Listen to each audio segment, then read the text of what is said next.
Major flooding, severe thunderstorms, elevated fire dangers and snow all to impact parts of Australia in the coming days. And we can really see that here on the satellite image with a lot of cloud and storm activity through central parts of the country yesterday.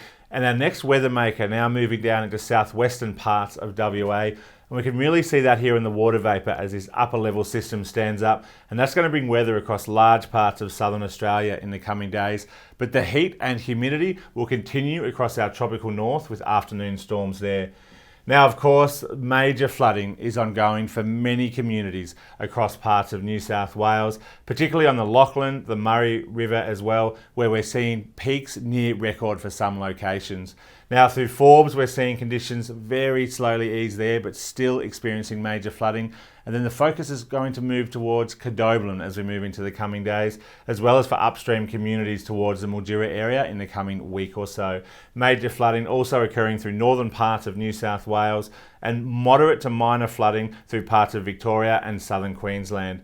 But in anticipation of all that rainfall, we do have flood watches current through large parts of Victoria, where additional rainfall this weekend could lead to renewed river level rises for many of our already saturated catchments and rivers here. Now, looking at the rainfall in the coming days, first off today, we're seeing those cold and gusty conditions across southwest WA with showers, local hail and thunder and temperatures well below average. But ahead of that, these gusty northerly winds are driving elevated fire dangers through parts of South Australia, with Eyre Peninsula expecting extreme fire dangers possible this afternoon, and also widespread shower and thunderstorm activity from the top end all the way down through to Adelaide. Now, as we move into tonight and into tomorrow, we'll see that band quickly intensify but move into eastern parts of the country. So by Saturday afternoon, we'll see a band of showers and thunderstorms extending from the top end all the way down into Tasmania, with moderate to heavy falls possible in Tasmania and Victoria. And we're also likely to see widespread severe thunderstorms with large hail, damaging winds and heavy rainfall through parts of western New South Wales, much of Victoria, and then moving into central and eastern parts of New South Wales as we move into Saturday night and the early hours of Sunday morning, with widespread heavy falls through Victoria and Tasmania.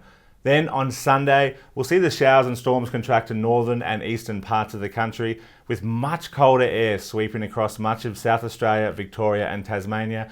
And by Sunday night into Monday morning, we could see snow then developing through elevated parts of Victoria and Tasmania, with it's going to feel more like winter really than summer in those areas. So a lot of weather going on there. Looking at the total rainfall of the coming days, particularly for our flood affected areas, we're likely to see the majority of the rainfall falling south of the Lachlan River catchment. We could still see some isolated showers and storms there and further north, but the focus will really be across northern parts of Victoria and into southeastern parts of New South Wales, where we could see some moderate to heavy falls there that could lead to renewed river level rises on our already flooded rivers, creeks and streams. So if you live in that part of the world or know someone that does, remember to stay up to date with the latest forecasts and warnings via our website, app and social media, and listen to all advice from emergency services.